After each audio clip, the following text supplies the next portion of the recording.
Thanks, Ayaz. Ladies and gentlemen, hello and welcome to the World Cricket Summit to pay tribute to the memory of Raj Singh Dungapur, a cricketing person with a very generous heart and a person who loved to help young cricketers.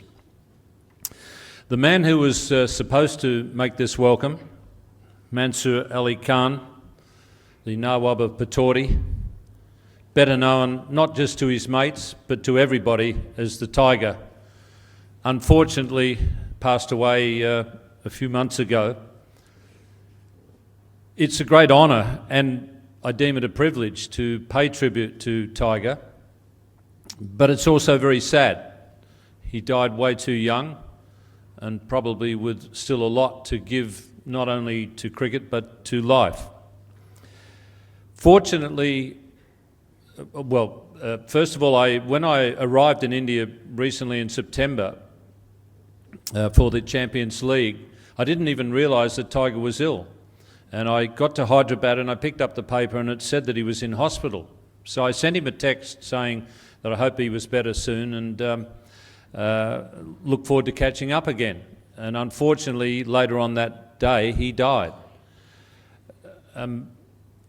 Luckily, I did have the opportunity to catch up with him in March during the World Cup. Clive Lloyd and Tiger and myself, Tiger organised for us to meet in a hotel in Delhi, and we had a lovely couple of hours. And Tiger was his usual self, always charming, wouldn't say a lot, but when he did say something, it was memorable. And the thing that I remember it was almost the last thing he said as he was leaving. And I asked him about the family, and he said, one of my daughters is going to be an actor. She told me that she wanted to be an actor.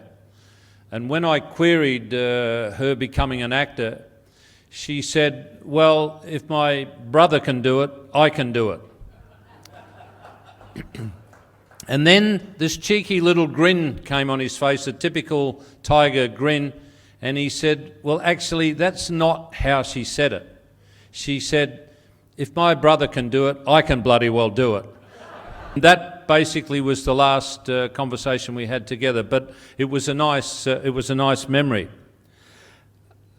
I think it's an indication of how, or the perception that administrators lack, that they didn't use Tiger's ability more as far as cricket was concerned. He had wonderful knowledge of the game, and he had great ability to offer to the game of cricket.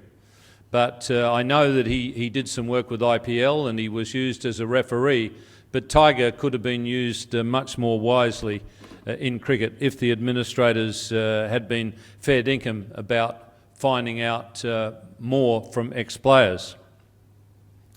As I said, it's sad that Tiger has gone so early. There were so many parts to Tiger. There was Tiger as a cricketer, and there was talk there about his innings in Melbourne. Well, I happened to be on the other side when he played that innings in Melbourne. He missed the first test in Adelaide because he'd pulled a hamstring, but the Indian batting was in such poor shape for the second test that he decided to play when he was far from fit. And as if one eye isn't a big enough handicap, and if you want to know how big a handicap it is, try closing one eye and trying to catch a cricket ball. It's not very easy. In addition to that, he had the pulled hamstring, and as if that wasn't enough challenge for him, he had to come out and face Graham McKenzie, who I think is one of the finest Australian fast bowlers we've had. And then you throw in the Melbourne weather, which was typical. It was overcast, it was drizzling on and off. In other words, conditions were very much in favour of the bowlers. And then just as an added challenge, Tiger came in when India were 5 for 25. So sitting on the good leg, which was his back leg, he just sort of got onto the back foot and he played everything from there. And there's two shots that will always stay in my mind. The first one, he hit Graham McKenzie straight back over his head, one bounce into the sightboard at the MCG. I never ever saw anybody else treat McKenzie like that. Mackenzie, as I said, was a very fine fast bowler.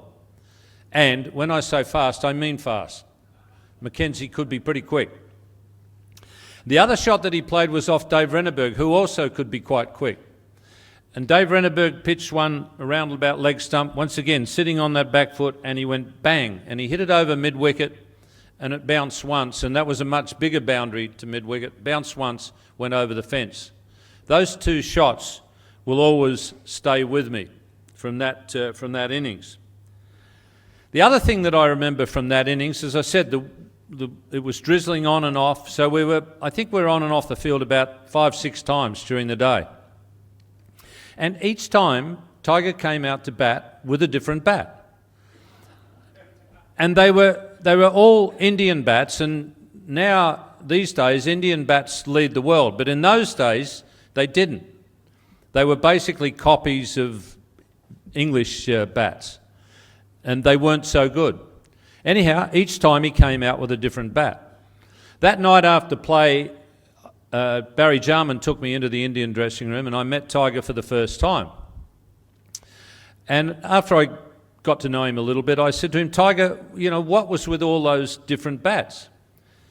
And he said, Ian, I came on the tour, I had a sweater, a jumper, a pair of trousers, pair of socks, and boots and a jockstrap. He said, that's all I brought. I didn't bring any other gear. Imagine now, with all the gear they carry around, that's what Tiger came on a tour of Australia with. And he said, so I didn't have my own pads, my own gloves, or my own bat. So each time when we were going back out onto the field, he said, I just picked up the bat that was nearest the door and went out to bat with it. And doing that, he belted the Australian attack around and made 75 in the first innings, and just to prove it wasn't a fluke, he got 85 in the second innings. The other conversation we had that night, as I say, got to know him a little bit better, and I decided to find out a bit more about this man, Tiger Pataudi. So I said to him, Tiger, what do you do for a job? And he said, Ian, I'm a prince. You've got to understand, princes aren't a big thing in Australia, and I was pretty naive. And I said, but, you know, when you go to work, what do you do? And he just looked at me and he said, Ian, I'm a prince. I think my parents should have demanded a refund on my education because the message still didn't get through to me. And I said, yeah, but mate, you know, between 9 and 5, what do you do? He looked at me again, he said, Ian, I'm a fucking prince. He was obviously a very perceptive person. He realised that an Australian would understand terms like that.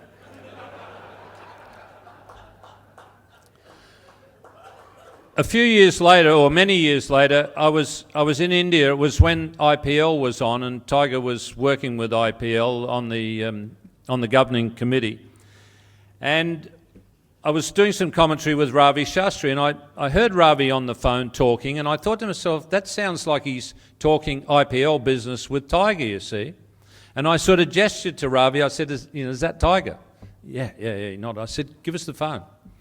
So I got on the phone, I said, Tiger, that sounds awfully like a prince working to me.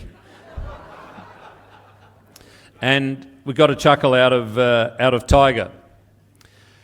As a captain, he was, and as an opponent who played against him, and you become, as an opponent, you become aware of the opposition captain and how difficult they make life for you as a batsman.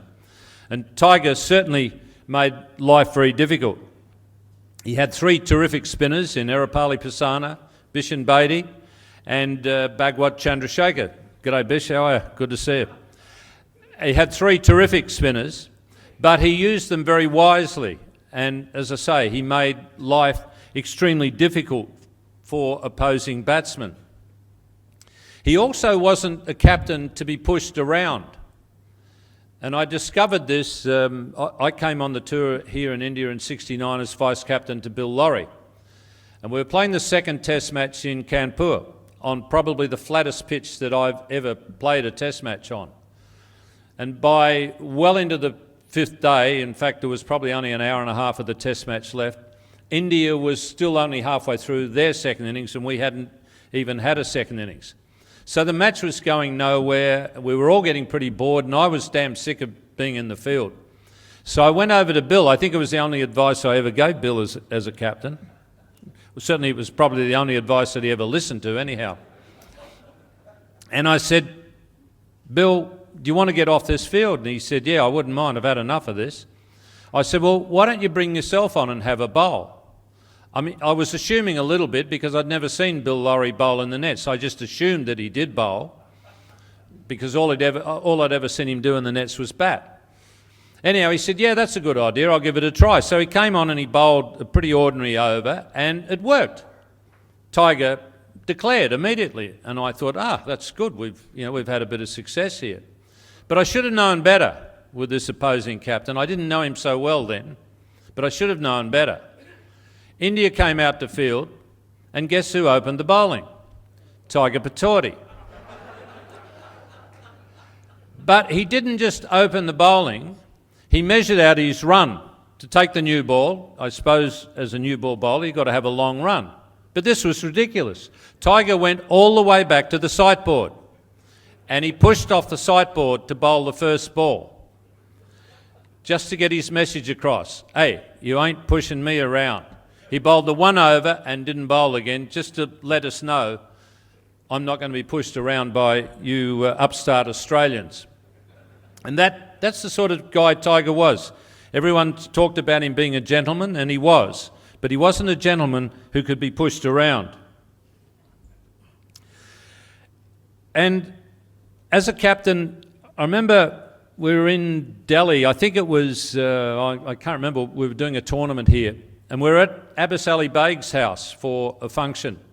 And it was back in the days when Mark Mascarenhas was doing a lot of television work. And Mark had this documentary put together. And it was about the 50 years of Indian Test cricket. And Mark said, I've got the video here, do you want to have a look? And I said, yeah, I'd be interested in having a look. And Tiger was there. And I said, come on, Tiger, come. No, I don't want to have a look at that. I don't want to see all that, Anyhow, eventually we got him to come in and have a look. So we're standing there watching it, and eventually it gets to Tiger's era and his time as a captain, and Raj Singh Dungapur is actually interviewing Tiger, you see, and interviews him for a while, and then he says, Tiger, you were responsible for improving the standard of fielding in Indian cricket. And I've heard a lot of people say exactly that. And Tiger gave a typical answer. He said, yeah, he said, before me, he said all the batsmen used to go in, stand in the slips and drop all the catches. And I cracked up laughing. I thought that was a hilarious comment because normally they say, the batsman went into the slips and took all the catches. Not Tiger, he said they dropped all the catches. And I cracked up laughing and Tiger sort of looked at me very seriously. He said, I'm being serious. I said, I know you're being serious, Tiger, but it was bloody funny. And I think there were a lot of times when Tiger didn't realise how funny he was. He just had that natural wit. He was also what I would call, or what Australians would call, a larrikin. A larrikin is a complimentary term. Sometimes Australians add to it a likeable larrikin or a lovable larrikin. And I think that's how I would class Tiger, a lovable larrikin. And probably the story that I could tell that best exemplifies him being a lovable larrikin was during the World Cup, 1996. Once again, it was Mark Mascarenhas. We were doing the television commentary for Mark. And we'd finished the semi-final in Chandigarh, where Australia had just beaten the West Indies in a very tight semi-final. And the final was to be played against Sri Lanka in Lahore. And they'd organised a charter flight for the Australian team and the media to go to Lahore. So we're all waiting for this charter flight. And I'm chatting in the terminal with Shane Warne and a couple of the other Australians, Ricky Ponting. And eventually we get the message that it's time to go. So we're walking across the tarmac and Warney and I were deep in conversation about something or other. And we get up to the top of the stairs, get on the plane, and I see Ravi Shastri and Mark Mascarenhas sitting in first class.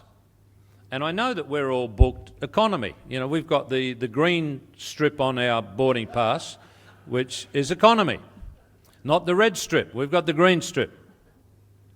I see Mark and Ravi sitting in first class, and I immediately think, well, in India, if you want anything, you speak to Ravi Shastri because he'll get it fixed. But I'm thinking, what's he doing in first class? You see, and Mark, big bloke, Mark, he grabs hold of me and he says, sit down here. And he says, and bring Warnie with you.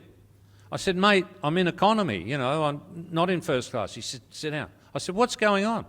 And he said, look, Ravi's found out that there are 20 seats in first class, but there are only 16 officials on the plane. So that means 4 spare seats.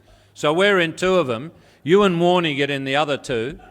He said, there's no way in the wide world they're going to kick Warnie out, so we'll be all right.